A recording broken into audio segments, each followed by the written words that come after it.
Assalamualaikum. Saya Devi Rahayu, salah satu mahasiswa UINSU dari jurusan Biologi Fakultas Sains dan Teknologi. Video ini dibuat untuk memenuhi tugas dari mata kuliah Perkembangan Hewan dengan dosen pengampu Ibu Syukriyah. Metamorfosis.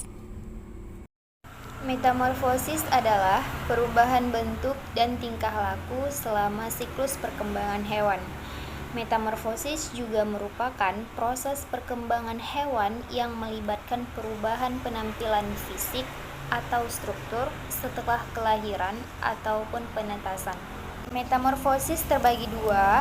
Yang pertama ada metamorfosis sempurna atau komplit atau juga holometabola, yaitu jenis perubahan hewan yang melalui 4 tahapan pertumbuhan dan perubahan serta perkembangan, yaitu dimulai dengan telur, larva, pupa atau kepompong, imago, lalu selanjutnya imago dewasa. Contohnya ada seperti kupu-kupu, nyamuk, lalat, dan sebagainya.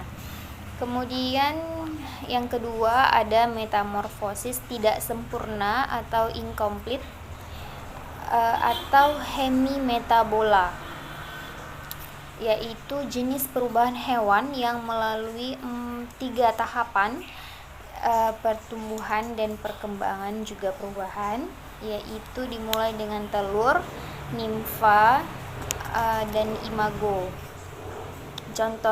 Contohnya ada pada kecoa, rayap, belalang. Selanjutnya ada pengaruh hormon dari metamorfosis. Hormon yang berperan dalam metamorfosis sendiri terdiri atas 3 macam, yaitu hormon otak, hormon molting atau Addison, dan hormon juvenil. Nah, pada hormon otak kemungkinan mengandung kolesterol, yaitu senyawa steroid atau juga berupa protein yang merupakan rangkaian senyawa polipeptida. Sedangkan pada hormon juvenil masih belum jelas terlihat strukturnya. Lalu pada secara berkala, sel-sel neurosekretori di dalam otak menggunakan suatu hormon otak. Hormon ini merangsang kelenjar potoraks untuk menghasilkan hormon molting tadi. Selanjutnya, hormon molting atau Addison ini merangsang pertumbuhan dan menyebabkan epidermis menggetahkan suatu kutikula baru yang menyebabkan dimulainya proses pengelupasan kulit atau molting. Lalu selain oleh pengaruh Addison atau hormon molting tadi, maka proses pengelupasan kulit dan pertumbuhan juga dipengaruhi oleh hormon juvenil. Selama terdapat hormon juvenil, rangkaian pengelupasan kulit yang terjadi di bawah pengaruh Addison atau hormon molting itu hanya akan menghasilkan bentuk stadium tidak dewasa saja. Peristiwa metamorfosis merupakan ekspresi fenotipik kerja gen yang berurutan. Kemudian, hormon-hormon yang berperan dalam metamorfosis adalah produk dari kerja gen secara bergantian mengontrol kerja gen lain dalam merangsang proses diferensiasi dan proliferasi sel. Dengan demikian, maka hormon merupakan agen dari agen yang mengontrol program perkembangan. Metamorfosis pada amfibi. Metamorfosis pada amfibi dimulai dari perubahan larva yang disebut berudu menjadi dewasa. Daur amfibi pada umumnya itu telur diletakkan di dalam air, berudu akan keluar dari telur dan berenang bebas di dalam air. Nah, berudu memiliki insang, ekor dan mulut lingkaran kecil. Berudu akan tumbuh hingga ia bermetamorfosis. Metamorfosis dimulai dari perkembangan membran belakang, kemudian membran depan. Nah, metamorfosis pada amfibi, di sini ada contohnya katak. Jadi dimulai dengan katak dewasa ini kawin, lalu bertelur, katak betinanya bertelur, kemudian telur dibiarkan keluar di air. Jadi katak ini melakukan fertilisasi eksternal atau di luar. Kemudian ada embrio. Nah, setelah itu embrio membelah menjadi 2.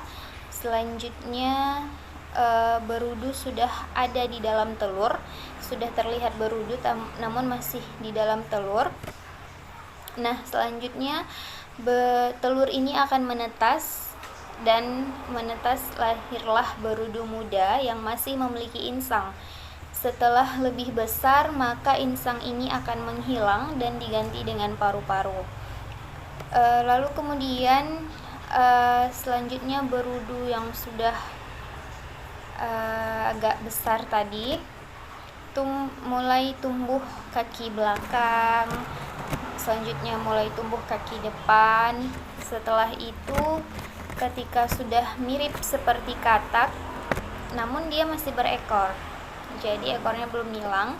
Setelah mirip dengan katak, ekornya belum hilang, selanjutnya akan ketika sudah dewasa, maka ekor pada berudu itu sudah tidak ada lagi. Kemudian lahirlah katak dewasa. Begitu seterusnya proses metamorfosis pada katak. Ini ada contoh juga dari metamorfosis amfibi, yaitu salamander. Salamander ini bertelur, kemudian salamandernya masih ada di dalam telur. Kemudian setelah telur menetas, salamander dengan insang di luar. Kemudian selanjutnya salamander dengan insang mulai tumbuhnya kaki depan. Berikutnya salamander dewasa, mereka baru bisa hidup terestrial atau di daratan. Salamander pada saat sudah dewasa tetap memiliki ekor, tidak seperti pada katak tadi.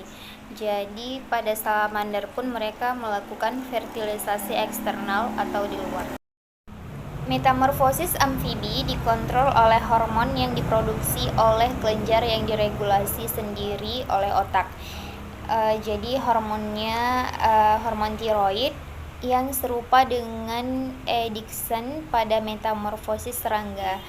Lalu komponen aktif yang berada di hormon tiroid ini adalah tiroksin atau T4 dan tridotironin atau T3.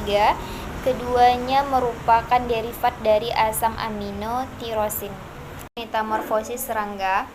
Pada proses perkembangan metamorfosis serangga ini tidak sama pada setiap serangganya.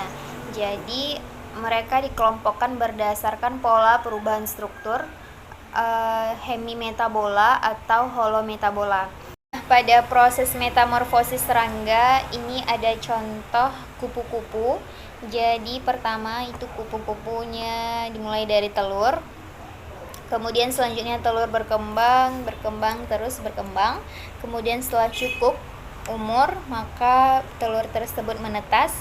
Setelah menetas, maka lahirlah pupa. Namun pupa ini masih dalam keadaan kecil dan kerjaannya masih makan sampai dia menjadi ulat. Ketika menjadi ulat juga sama ya, makan. Setelah itu kemudian terbentuklah kepompong, mulai terbentuk, jadi mulai diselimuti oleh kepompongnya. Selanjutnya menjadi kepompong yang seutuhnya. Setelah itu kepompong akan terbuka, kemudian lahirlah dewasa kupu-kupunya, kupu-kupu dewasa keluar. Setelah itu baru kupu-kupu yang sesungguhnya bisa keluar dan melanjutkan metamorfosisnya. Nah, selanjutnya ada contoh belalang. Jadi metamorfosis belalang dimulai dengan telur, belalang betina bertelur, kemudian telurnya selanjutnya akan menjadi nimfa ya, belalang muda, sampai selanjutnya dia menjadi belalang dewasa atau imago. Terima kasih.